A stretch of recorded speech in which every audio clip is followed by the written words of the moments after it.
তাহলেই এই একটা ঘন্টা সবাই সুন্দরভাবে থাকবো। আমরা গত এসে দেখছি, গত মস্কের সময় তোমরা অনেকে ঘুমাইছো, এরপরে পিছনে তাকাতাকি এটা করো। এইটা যিনি পড়ায় সামনে যদি কেউ এদিক সেদিক করে তখন ওই মনোযোগ আসে না, মানে পড়ার যে একটা মনোযোগ সেটা আসে না। যিনি পড়ান তিনার কাছে ওইটা দৃষ্টিকটু লাগে, বিরক্ত লাগে, মানে তোমাদেরকে যে ভালো করে পড়াবে সেই মানসিকতা আর আসে না। এই জন্যই এই দিকে প্রত্যেকের খুব খেয়াল রাখতে হবে, ঠিক আছে? তাহলে সবাই নামাজের সূরাতে বসো, নামাজের সূরাতে বইছো। রবিউলের কি সমস্যা? নিছো কেন? ঘুম আসতেছে? তাহলে প্রস্তুতি বলতে শরীরের প্রস্তুতি, ফিটনেস। হ্যাঁ, যে আমি আজকে শিখবো, আমি আজকে বলবো, পড়া ধরলে আমি সাথে সাথে বলবো। এই জন্য শরীরেরও সেই সক্ষমতা দরকার। এই জন্য শরীর ঠিক রাখো, একদম সোজা রাখো, সোজা মাথা সোজা রাখো। সোজা রাখছো? মনে থাকবে? তাহলে ইনশাআল্লাহ গত সপ্তাহে যেভাবে মস্ক করাইছে হুজুর আবার মস্ক করাচ্ছেন, তোমরা সেইভাবে হুজুরের দিকে খেয়াল রেখে মস্ক করো ইনশাআল্লাহ। হুজুর যদি পড়া করে এটাকে বলবে। আলহামদুলিল্লাহ, আপনারা সবাই ভালো আছেন? আলহামদুলিল্লাহ।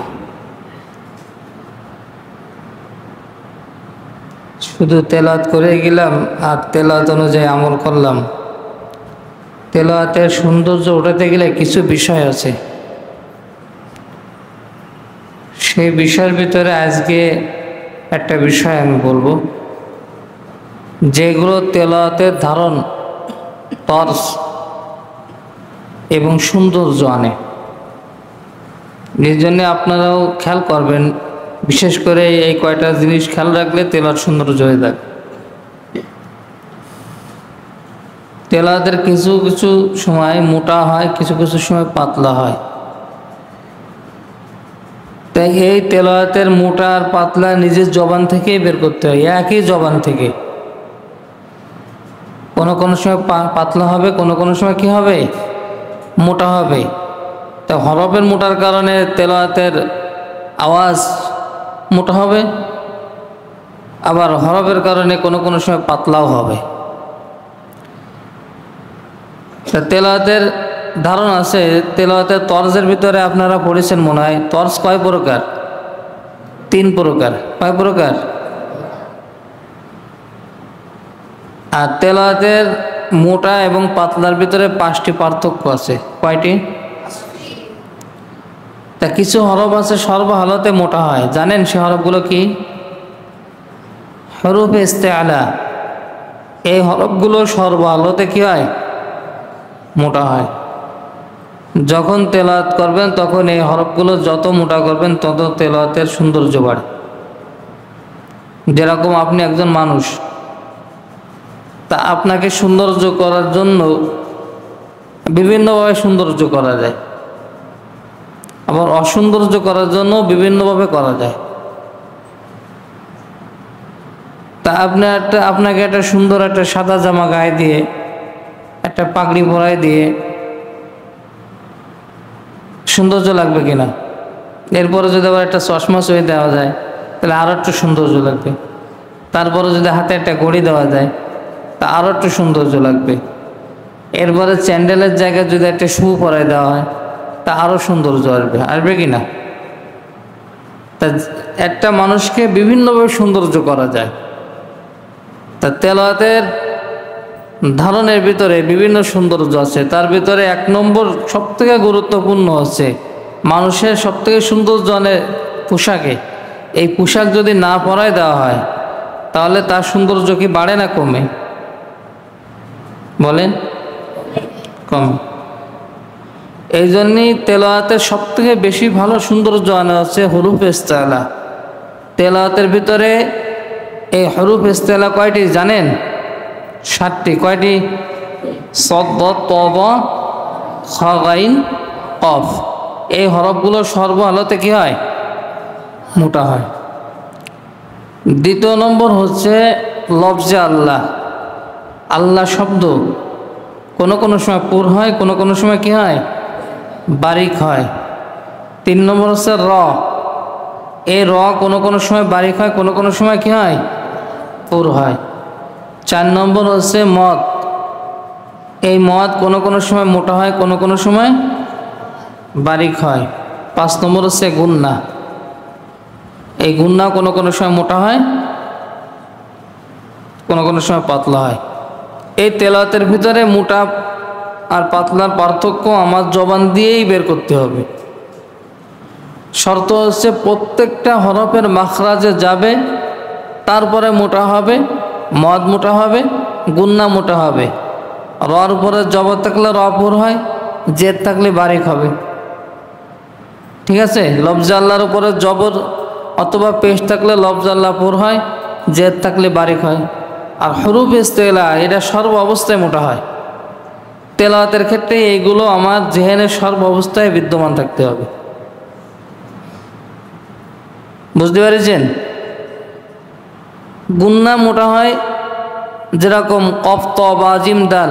কফ ত ইকফার হরফের ভিতরে যেগুলো মোটা হরফ আছে, ইকফা গুন্নার ভিতরে যেগুলো মোটা হরফ আছে, তার ভিতরে কফ আছে না, ত আছে কি না, জিম আছে কি না, ডাল আছে কি না, এই হরফগুলো থাকার পরে গুন্না মোটা হবে। কিন্তু শর্ত হচ্ছে মাখরাজে যাবে, এরপরে গুন্না মোটা হবে। আমরা শুরু থেকে গাল ফাঁক করে গুন্না নিয়ে চলে যায় নাকে, যেরকম কব।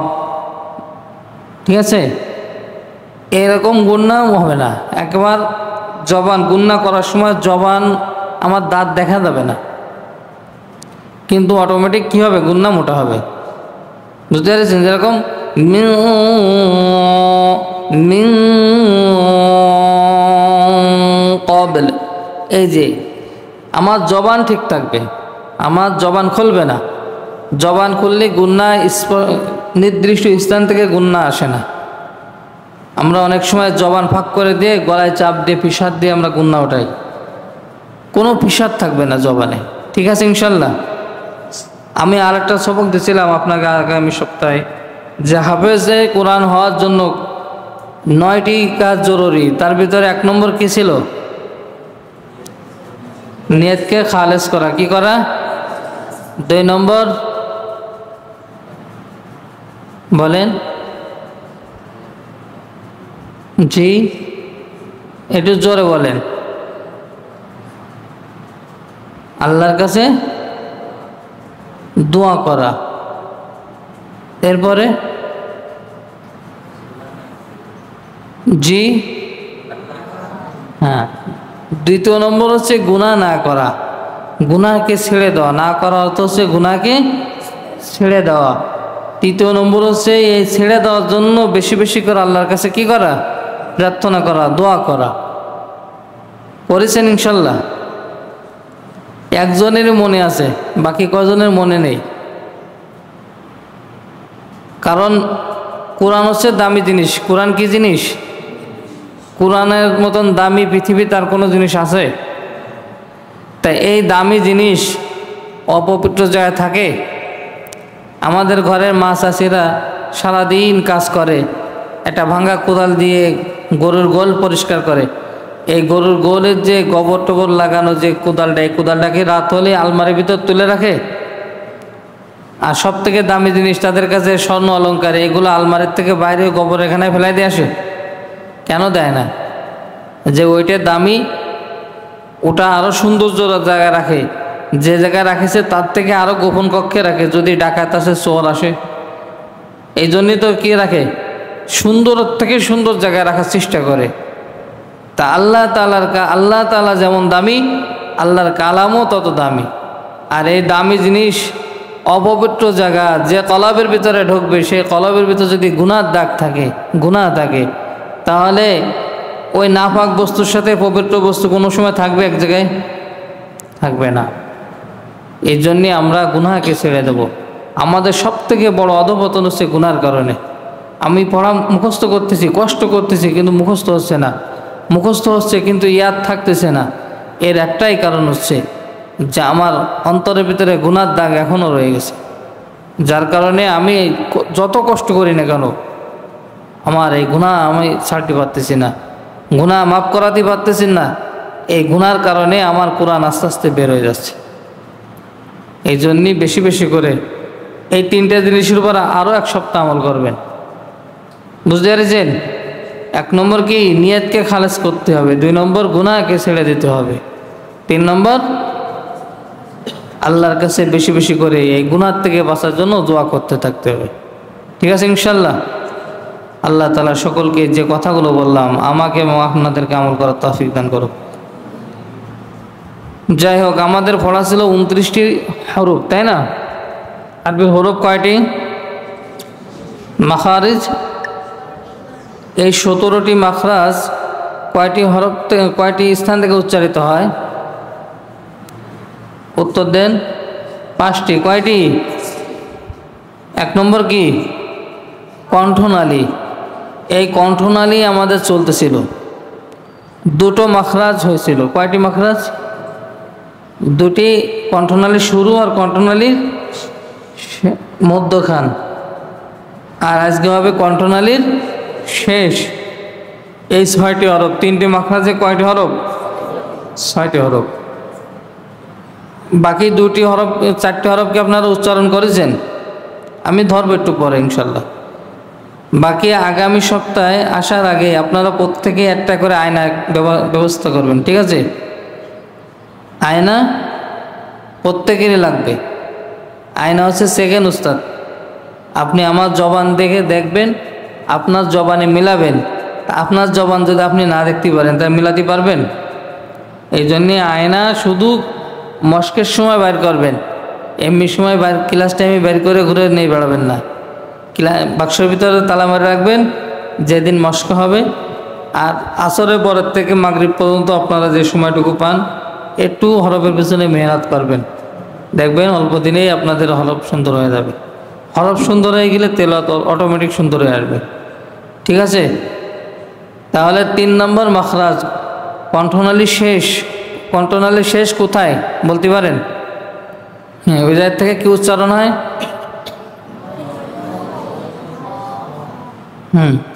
গাইন, গাইন,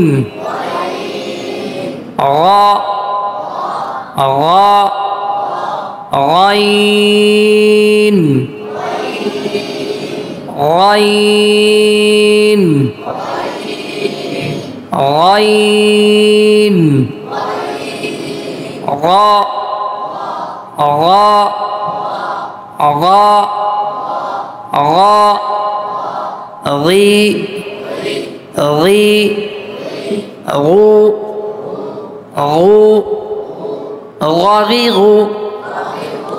غير المغضوب عليهم مغضوب عليهم غا غا غا غي غي غو غاني غوني غنك غا ونغا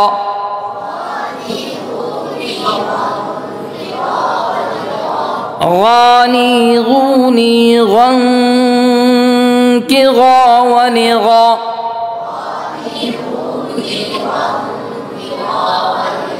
ونغر غر غر আওয়াজ বন্ধ হবে না, আওয়াজ চালু থাকবে। ঠিক আছে? সিদ্ধাতের হরফের ভিতরে নেই, রেখার হরফ, আওয়াজ কি থাকবে? চালু থাকবে। ওয়ানি গররি গরু মিনাল মুগরি মুগরি মুগরি مغارا ونغارا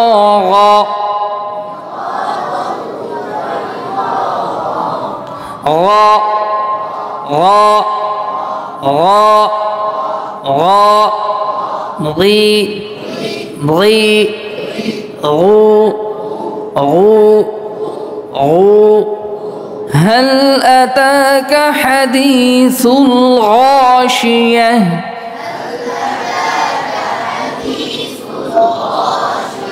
غاشية غاشية فالمغيرات صبحا مغيرات مغيرات صبحا صبحا حا صبحا فالمغيرات صبحا غير المغضوب عليهم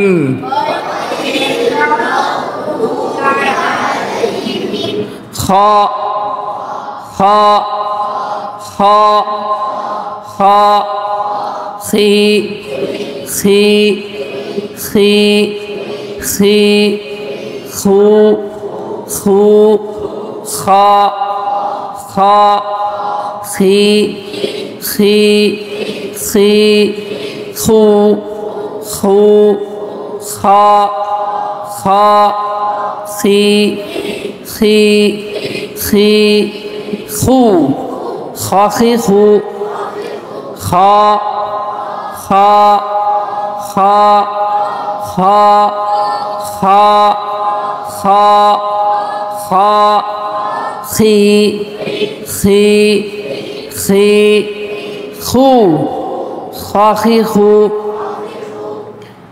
এলো ৬টা হরফ কয়টি এরপর হচ্ছে লিসান বা জিহ্বা লিসান জিহ্বা লিসান থেকে 10টি মাখরাজে 18টি হরফ উচ্চারিত হয় কয়টি হরফ 18টি হরফ কয়টি মাখরাজ 10টি লিসানের সর্বোত্তম মাখরাজের নাম কি জিহ্বার গোড়া জিহ্বার কি তার বরাবর উপরের তালুর সাথে লাগে কি উচ্চারিত হয় কফ কফ কফ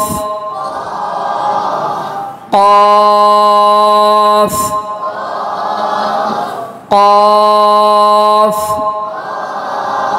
ক ক ক ক অনেকের এরকম ক ধাক্কা খায় ওরকম ধাক্কা খায় একেবারে স্বাভাবিক নিয়ে দেবে ক ক ক ক ক কি কি কি উ উ উ উ قطيقو قطيقو قا قا قا قا قا জবান নড়বে না قا قا قا قا قا قا قي قي قي قي قو قو قو قطيق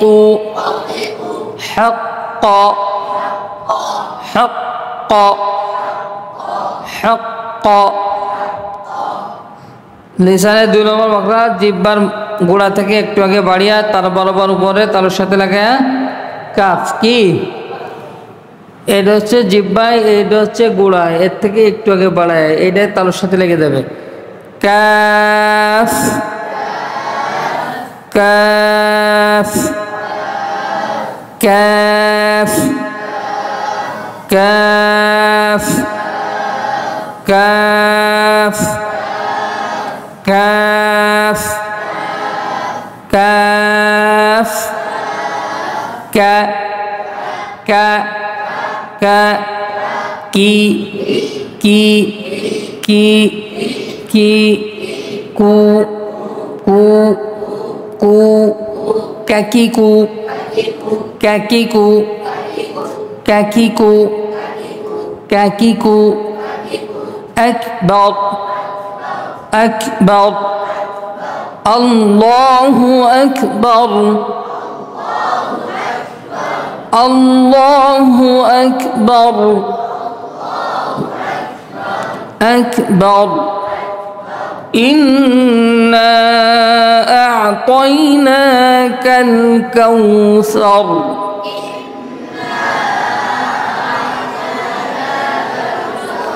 كالكوثر كوثر صر إن شانئك هو الأبتر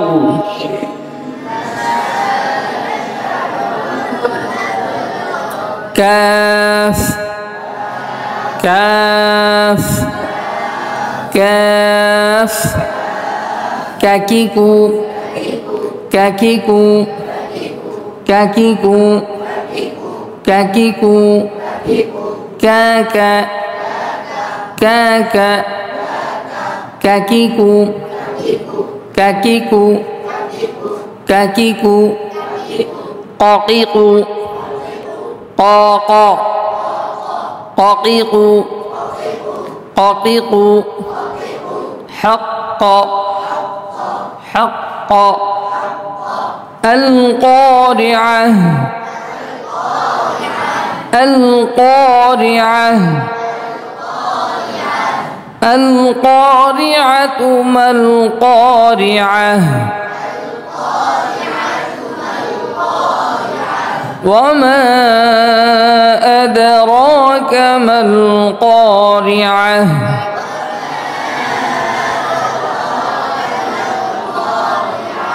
قارعة قارعة خاء خاء خاء خاء خاء خي خي خي خي خي خي خو غاء غاء غي غو غاء غاء غي غو غغيغ. أعوذ بالله من الشيطان الرجيم.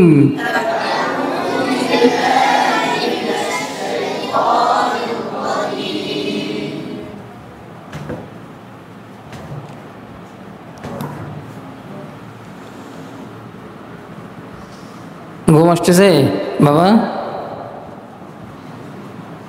أعوذ بالله من الشيطان الرجيم.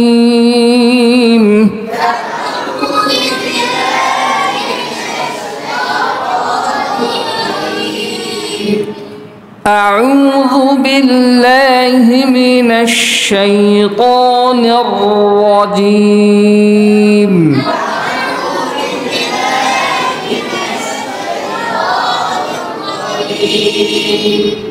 الشيطان الرجيم.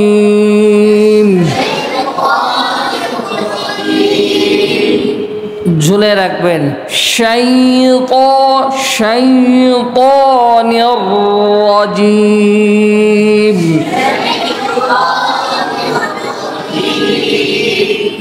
أعوذ بالله من الشيطان الرجيم.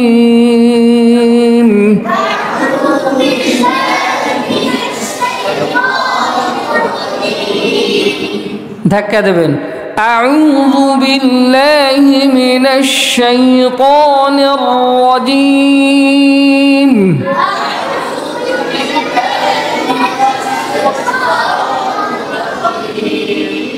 أعوذ بالله من الشيطان الرجيم.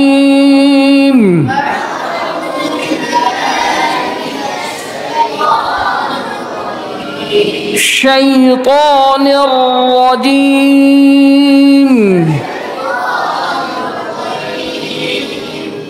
بسم الله الرحمن الرحيم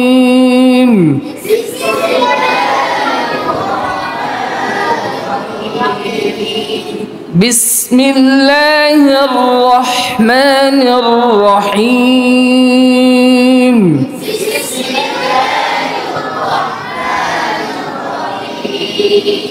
عبس وتولى عبس وتولى عبس وتولى পিছনে হাসে কেন عبس وتولى أن جاءه الأعمى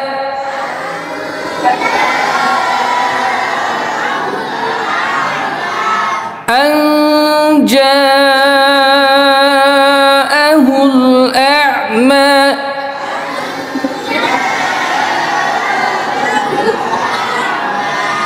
أن স্পষ্ট হবে গুণনা أن جاءه الأعمى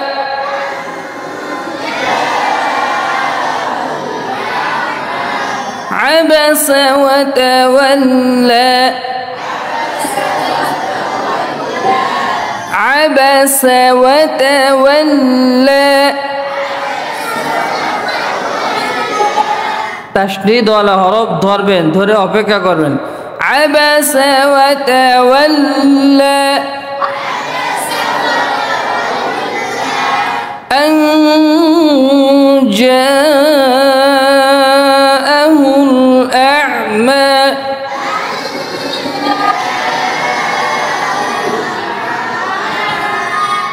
أن جاءه الأعمى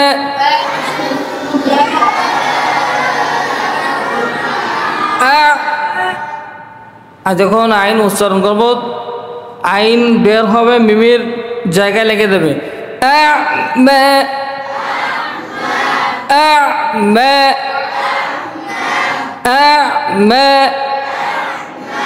দুই ঠোঁটের কোন স্থান হইতে মিম উচ্চারণ হয় দুই ঠোঁটের শুকনো জায়গা থেকে কি উচ্চারণ হয় মিম উচ্চারণ হয় আ'মা আ'মা أن جاءه الأعمى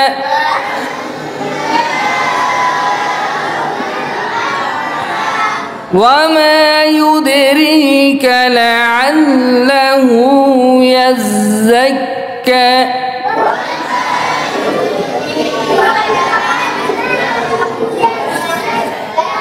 وما يدريك لعله يزكى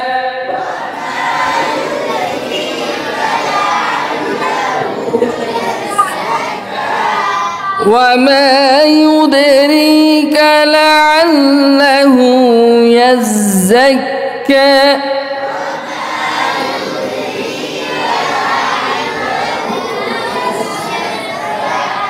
أو يذكر فتنفعه الذكرى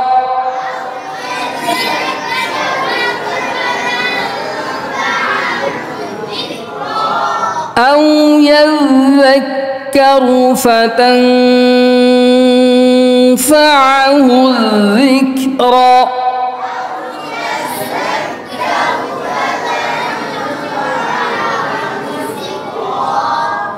একসাথে উচ্চারণ করবেন একসাথে শেষ করবেন أو يذكر فتنفعه الذكرى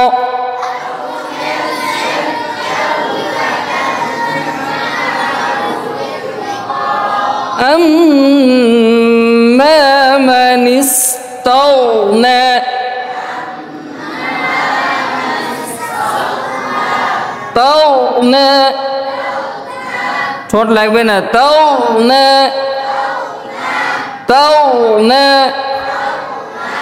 طغنى طغنى أما من استغنى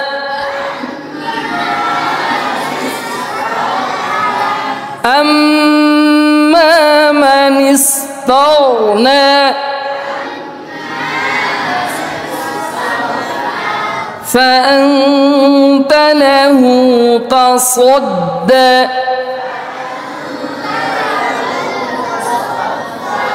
تصدى تصدى تصدى فأنت له تصدى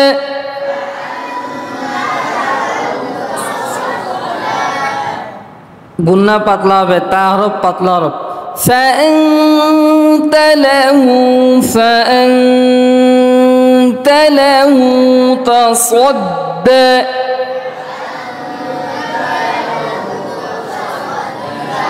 গুন্না যখন করবেন তার মাখরাজে জিহ্বার আগে লাগিয়ে দেবে দেখেন এই যে লেগে গেছে দেখেছেন ঠোঁট বন্ধ করে লাগতে সহজ হয় فأنت له تصدى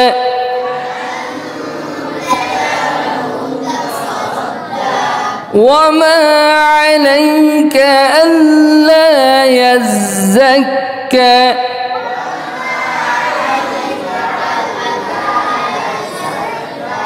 وما عليك ألا يزكى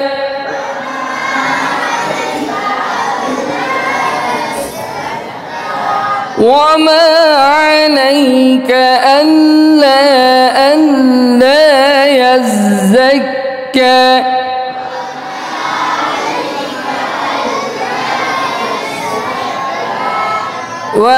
وأما من جاءك يسعى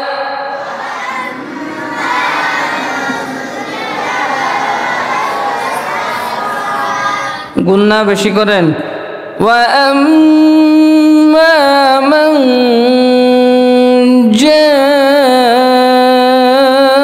جاءك يسعى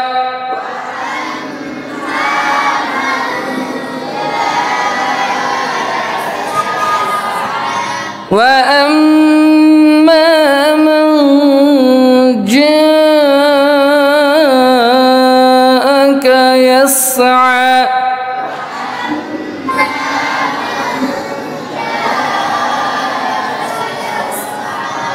وهو يخشى وهو يخشى وهو يخشى وهو يخشى يخشى وهو يخشى فأنت عنه تلهى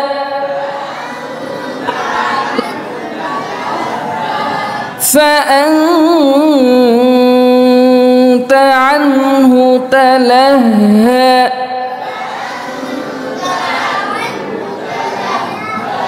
تلهى تلهى فأنت عنه تلهى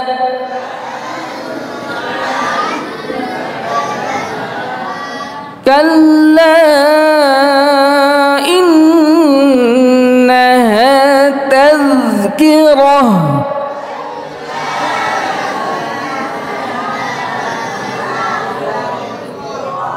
كلا إنها تذكرة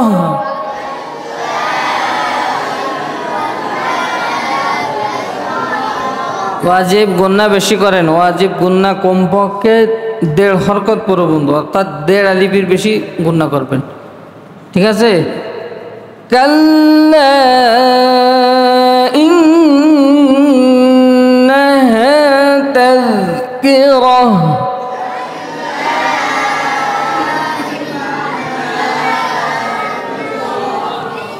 কাল্লা কাল্লা إنها تذكرة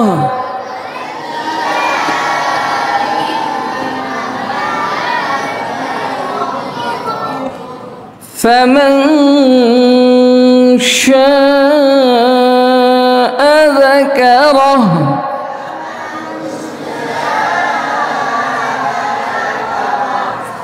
فمن شاء ذكره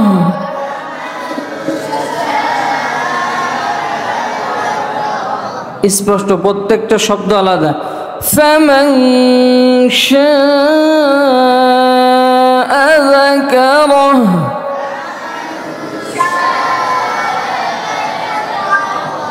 أذكره أذكره فمن شاء ذكره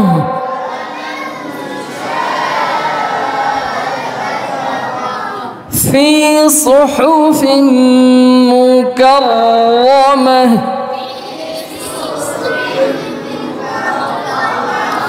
في صحف مكرمة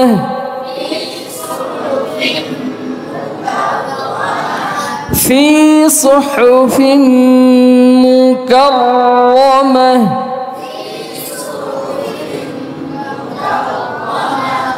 مرفوعة مطهرة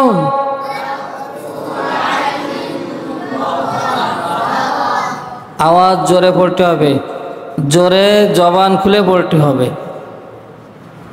র হলো ইস্তিতালাতের হরফ, লাম নুন আইন মিম র, আওয়াজ চালু থাকে, কি থাকে? আওয়াজ চালু থাকবে। মত বললে আওয়াজ বন্ধ হয়ে যায়, সিদ্ধাত হয়ে যাবে, ঠিক আছে? সিদ্ধাত, তাহলে হরফের উচ্চারণের সৌন্দর্য নষ্ট হবে, আওয়াজ বন্ধ হবে না, আওয়াজ কি থাকবে?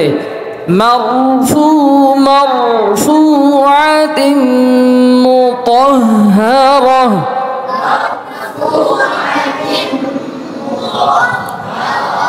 মারফুআতিন মুতাহহারা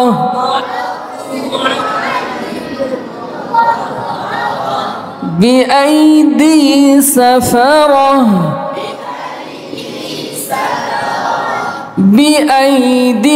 بأيدي سفرة سفرة سفرة بأيدي سفرة كرام بررة بررة بررة كرام بررة قتل الإنسان ما أكفره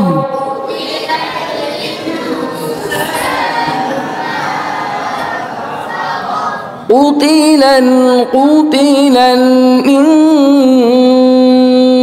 الإنسان ما أكفره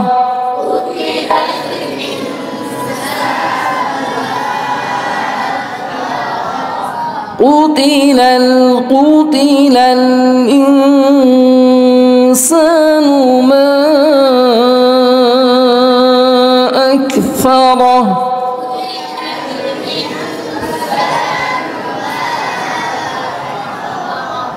من أي شيء خلقه من أي شيء خلقه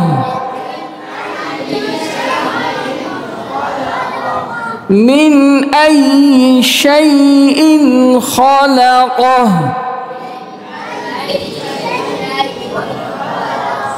من نطفة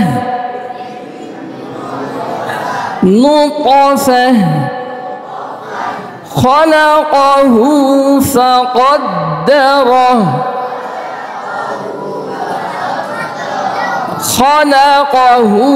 فقدره ثم السبيل يسره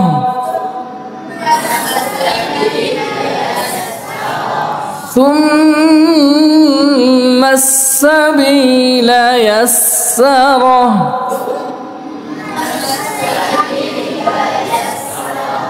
ثم أماته فقبره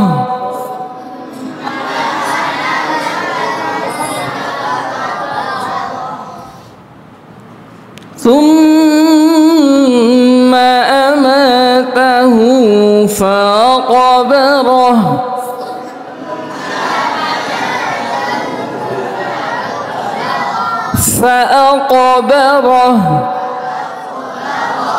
فأقبره ثم إذا شاء أنشره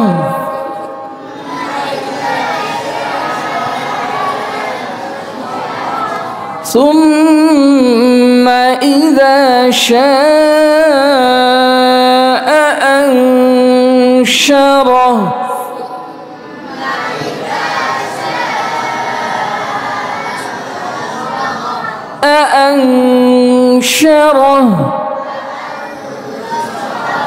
ثم إذا شاء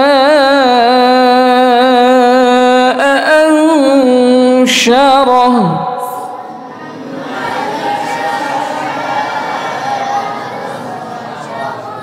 كلا لما يقض ما أمره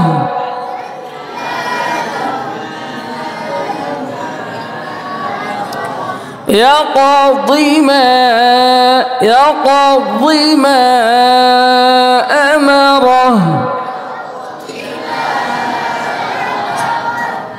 সবাই বলেন না, জোরে বলেন। নামাজের সূরাতে বসেন।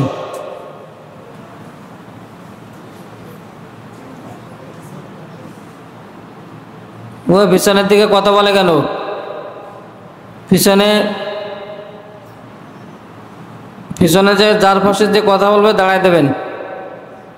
যদি দাঁড়ায় না দেন তাহলে আপনার সহকারে দাঁড়ায় দেওয়া হবে। যার পাশে কথা বলতেছে সে যদি দাঁড়ায় না দেয় তাহলে দুজনের দাঁড়ায় দেওয়া হবে। ثم إذا شاء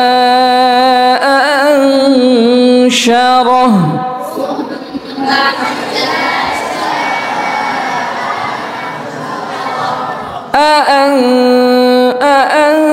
أأنشره كلا لما يقض ما أمره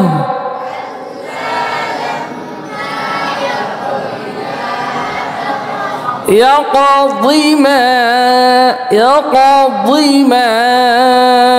أمره كلا لما يقض ما أمره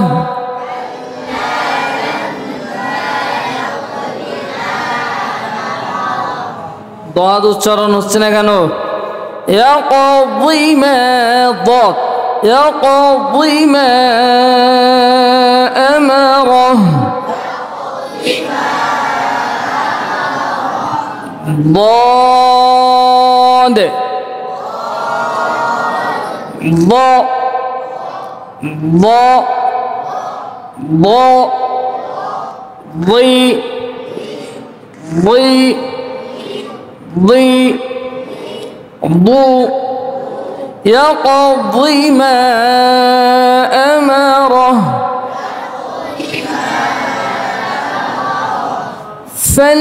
فلينظر الإنسان إلى طعامه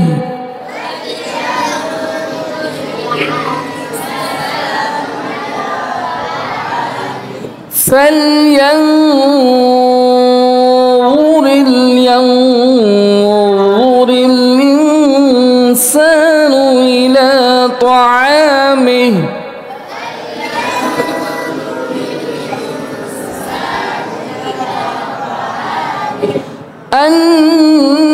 أنا صببنا الماء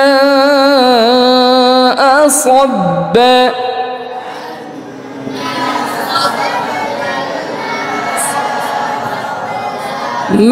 ماء صبا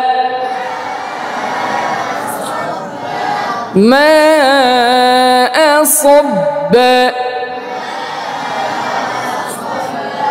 أنا صببنا الماء صبا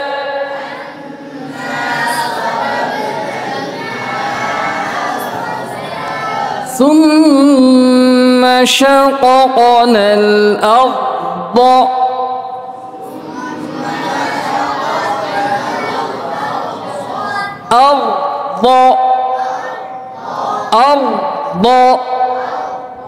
أرض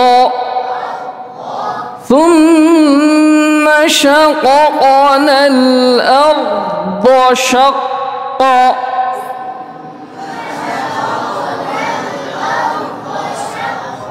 شقا شقا ثم شققنا الأرض شقا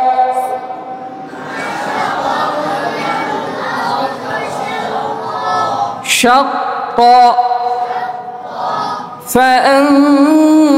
فأنبتنا فيها حبا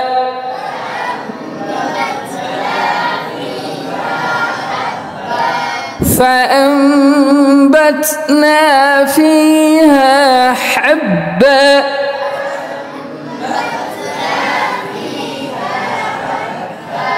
فيها حبا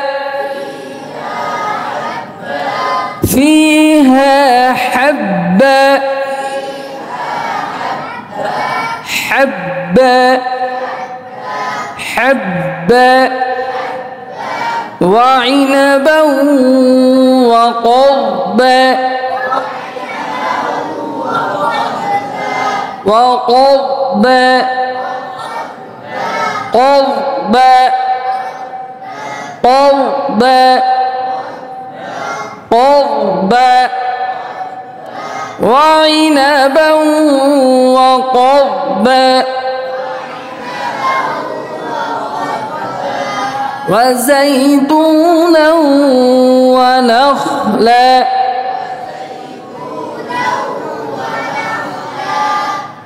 وزيتونا ونخلا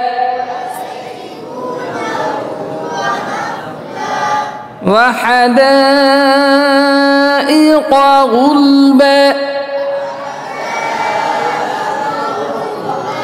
وحدائق غلبا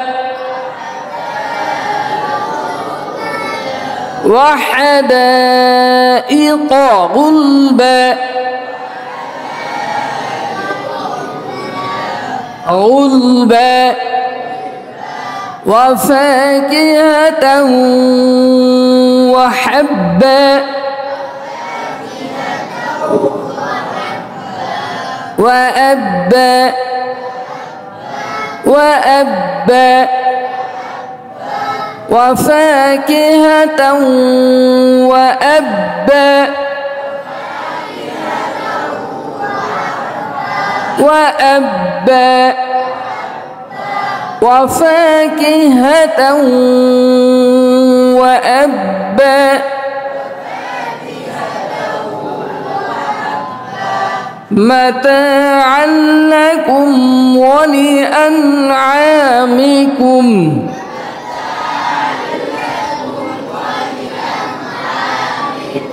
متاعا لكم ولأنعامكم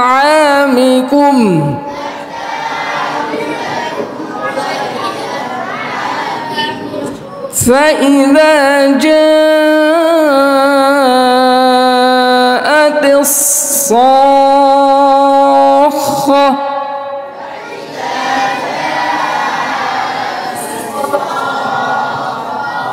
فإذا جاءت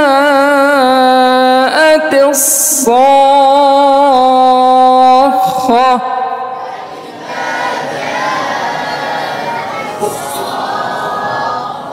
فإذا جاءت الصاخة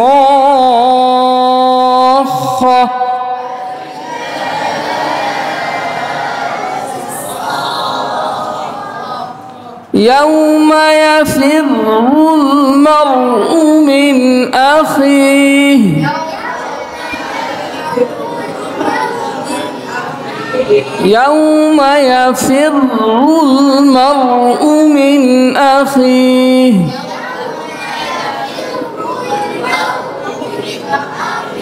يفر المرء من أخيه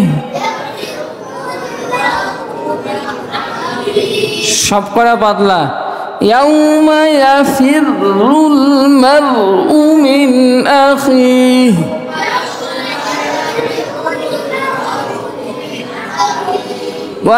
وأمه وأبيه وأمه وأبيه وصاحبته وبنيه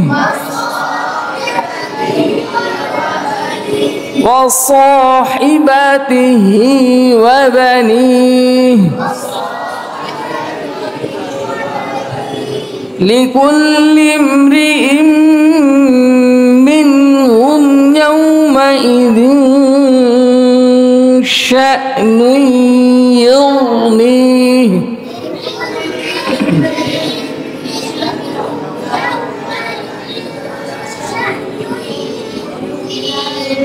لكل امرئ منهم يومئذ شأن يغنيه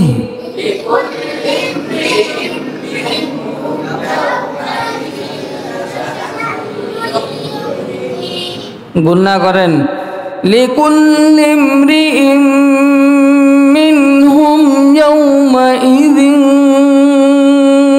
شأن يغنيه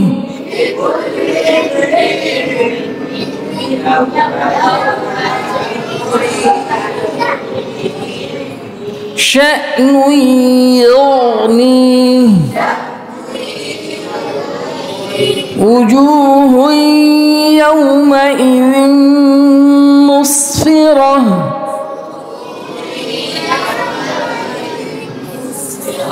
وجوه يومئذ مسفرة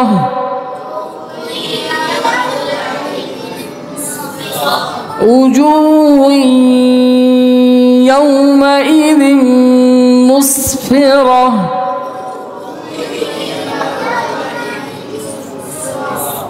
وجوه এটা কি মত করতে পারেন বলতে পারেন কেউ وجوه এটা কি গুণনা তেজ গাবে বাগুন্না গুন্নার সাথে মিলাতে হয়, তাই না? তা আপনারা তো গুন্না করতেছেন না, মিলাই যাচ্ছেন।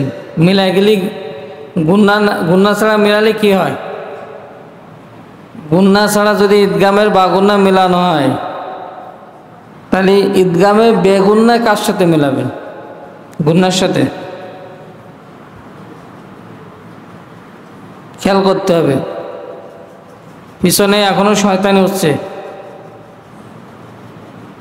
উজুহু ইয়াউমাইযিন শা'নুন ইউগনিহ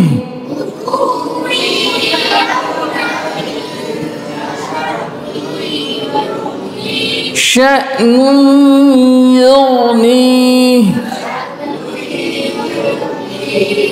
উজুহু ইয়াউমাইযিন মুসফিরাহ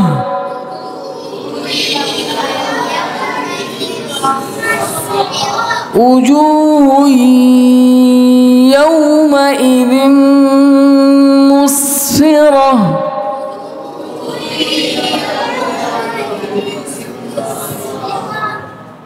ضاحكة مستبشرة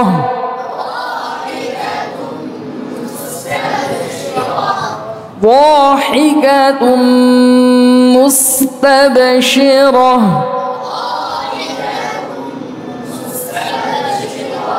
ووجوه يومئذ عليها غبرة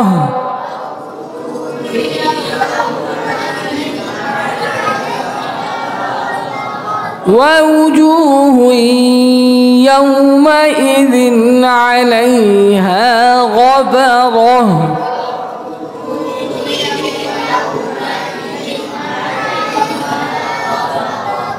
عليها غبرة عليها غبرة ترهقها قترة ترهقها قترة ترهقها قترة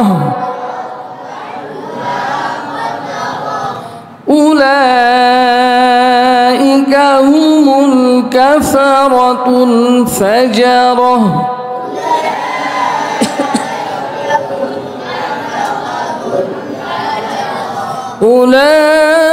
أولئك هم الكفرة الفجرة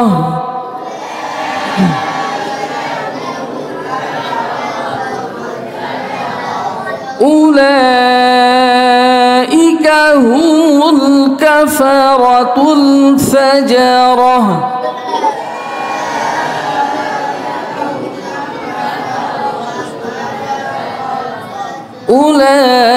أولئك هم الكفرة الفجرة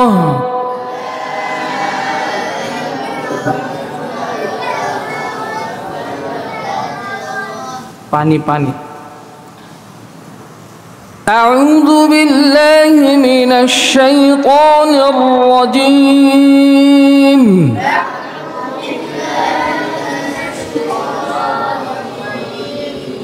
জোরে আওয়াজ করে পড়বেন, সবাই জোরে একসাথে আওয়াজ করে।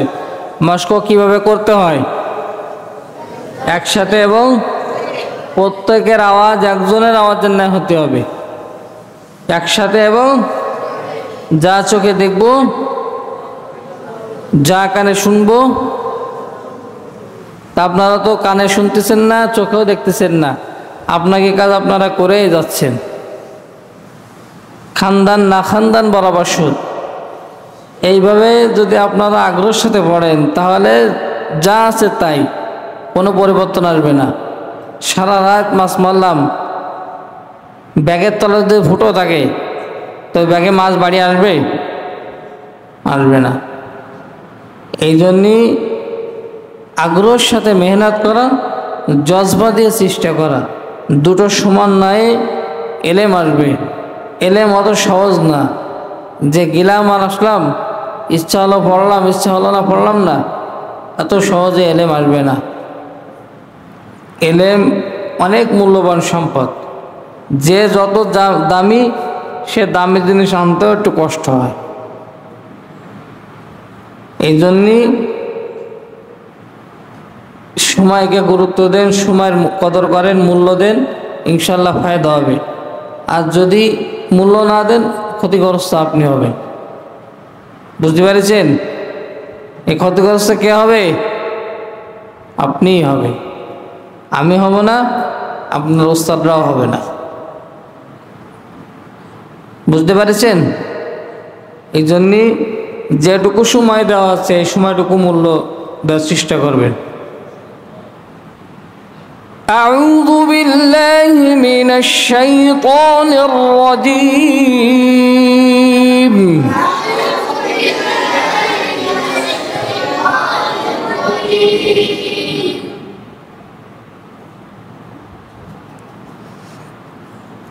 بسم الله الرحمن الرحيم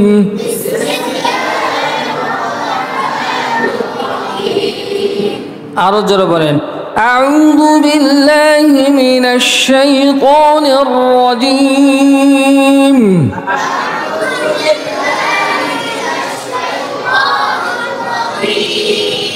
أعوذ بالله من الشيطان الرجيم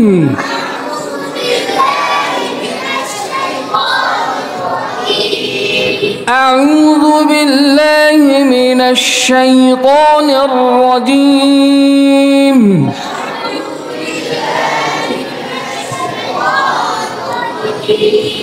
بسم الله الرحمن الرحيم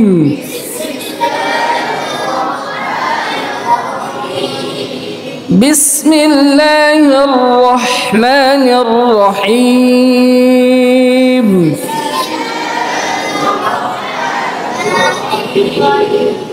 بسم الله الرحمن الرحيم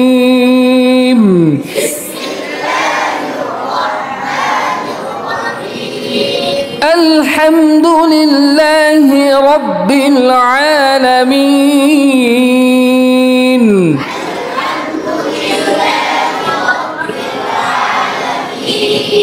الحمد لله رب العالمين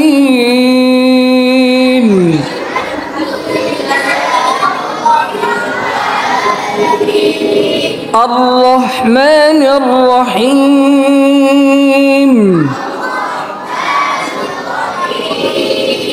مالك يوم الدين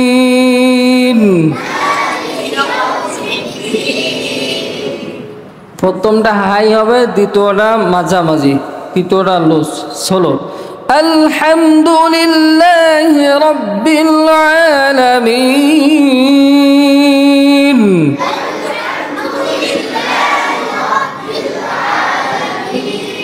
আর রহমানির রহিম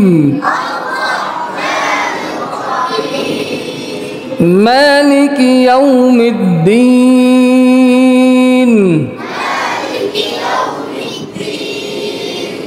إياك نعبد وإياك نستعين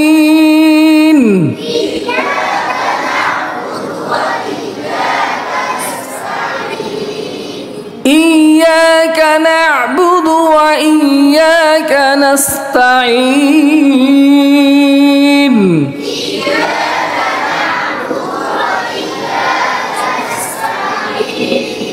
اهدنا الصراط المستقيم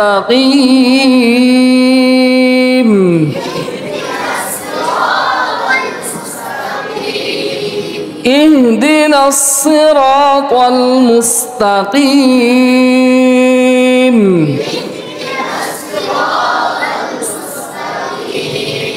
صراط الذين أنعمت عليهم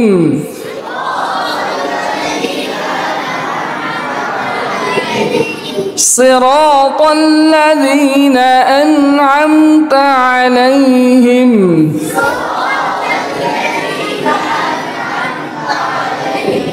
غير المغضوب عليهم ولا الضالين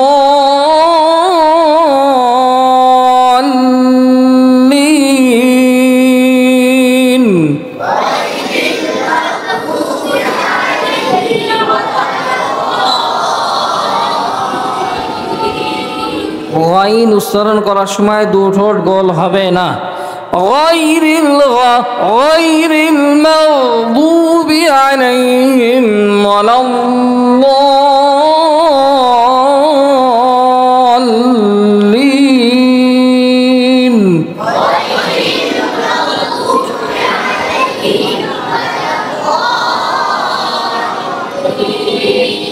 গাইনের মাগের আওয়াজ ছেড়ে দেবেন না, ধরে রাখবেন। غير المغضوب عليهم ولا الضالين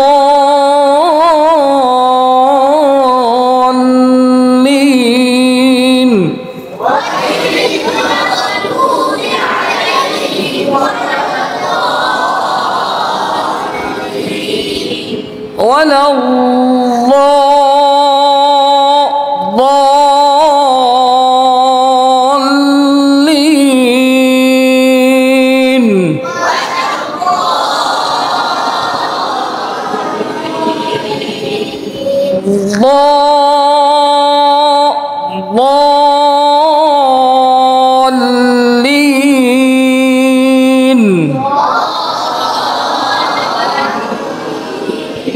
দোয়াদ উচ্চারণ করার সময় গোল গোল ঠোঁট গোল হবে না, দোলিন বলে দাল উচ্চারণ হয়।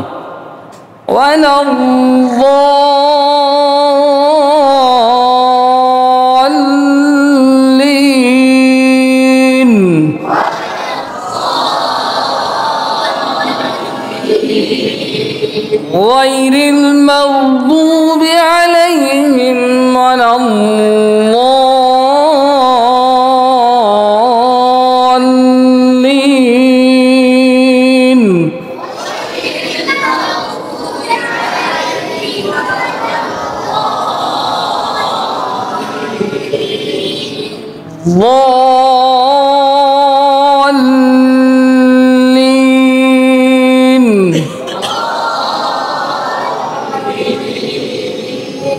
দোয়াদ উচ্চারণ হয় 20টি দাঁতের গোড়ার থেকে। কয়টি দাঁতের?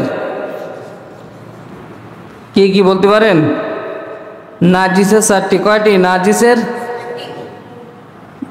তহিনের, দহিকের 4টি, 4 কয়টি? আর তহিনের 12টি। তহিনের 12টি, দহিকের 4টি, নাজিসের 4টি। এই 3টি নামকে সমষ্টিগতভাবে আবরজ বলা হয়।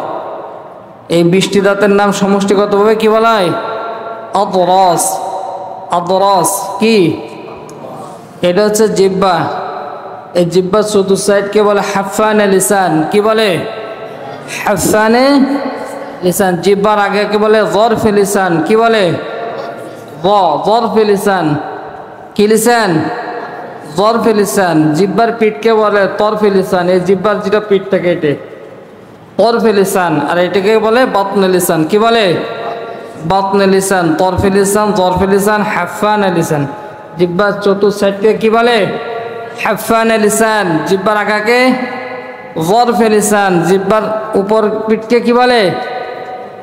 তরফে লিসান। জিহ্বার নিচের পিঠকে বাতনে লিসান।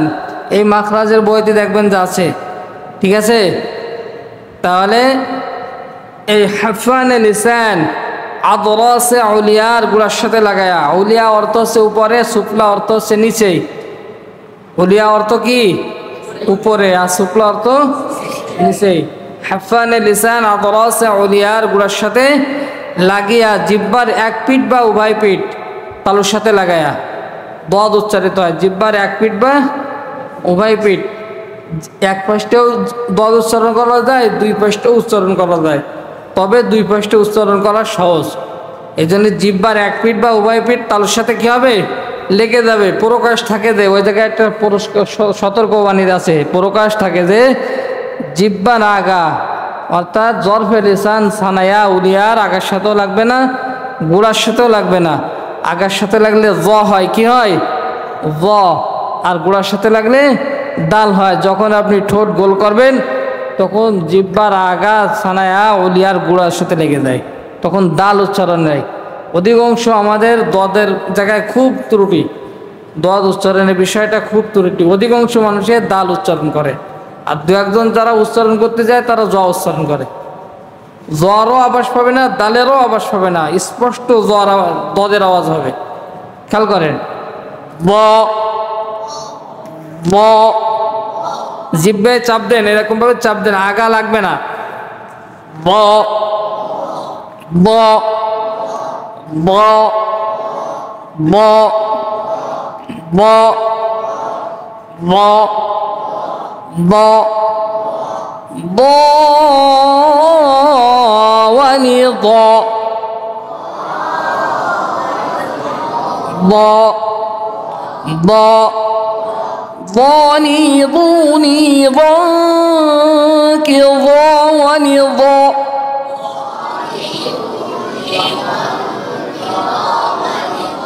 والضحى والضحى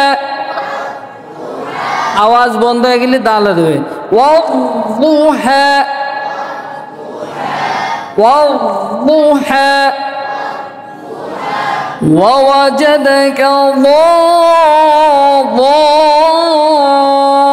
ضالا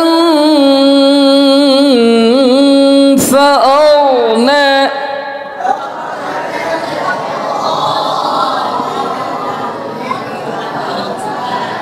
ضا ضا ضي ضو غير المغضوب عليهم ولا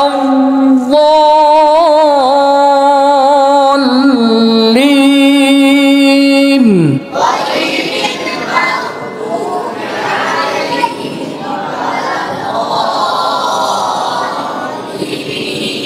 بسم الله الرحمن الرحيم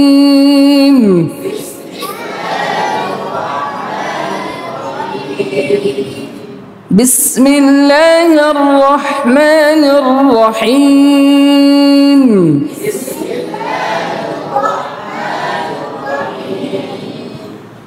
الحمد لله رب العالمين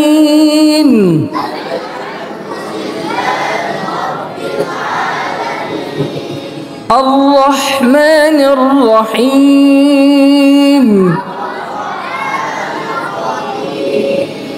مالك يوم الدين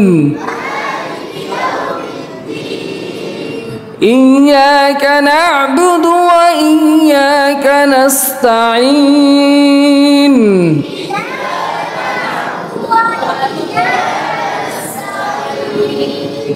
اهدنا الصراط المستقيم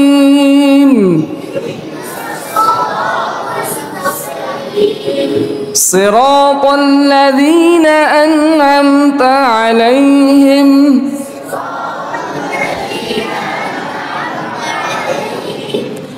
غير المغضوب عليهم ولا الضالين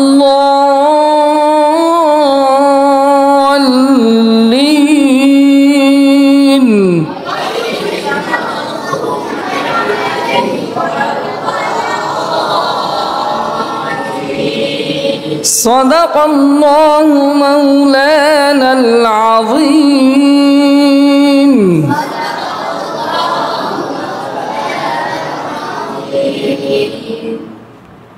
এক থেকে ৬টি হরফ আর কফ আর কাপ, এই ৮টি হরফ, এই ৮টি হরফ দিয়ে এক একটা হরফে 10টি করে উদাহরণ আগামী সপ্তাহে ধরা হবে, এক একজন করে 10টি করে, এক একজনকে ধরব 10টি করে উদাহরণ। এমন উদাহরণ তৈরি করবেন যে উদাহরণের ভিতরে কফ থাকবে, কাপ থাকবে, খ থাকবে, গাইন থাকবে, ঠিক আছে, হা, আইন, হা, হামজা, এই হরফগুলো দিয়েই প্রত্যেকটা হরফ দিয়ে একটা শব্দ করে উদাহরণ তৈরি করবেন। কোরআন শরীফের ভিতরে হাজার হাজার আছে, ঠিক আছে, 10টি করে উদাহরণ। আগামী সপ্তাহে আয়না নিয়ে আসবেন, আর এই 10টি করে উদাহরণ, লিসান থেকে 2টি মাখরাজ আর কণ্ঠনালীর 3টি মাখরাজ, এই 3 আর 2 5টি মাখরাজ পড়া থাকবে। ঠিক আছে ইনশাল্লাহ? হ্যাঁ, পারবা তো ইনশাল্লাহ? ঠিক আছে। সুবহানাল্লাহি ওয়া বিহামদিহি, সুবহানাকাল্লাহুম্মা ওয়া বিহামদিকা, আশহাদু আল্লা ইলাহা ইল্লা আনতা, আস্তাগফিরুকা ওয়া আতুবু। তাহলে সবাই এখন ঘুমানোর জন্য প্রস্তুতি নাও, যাও।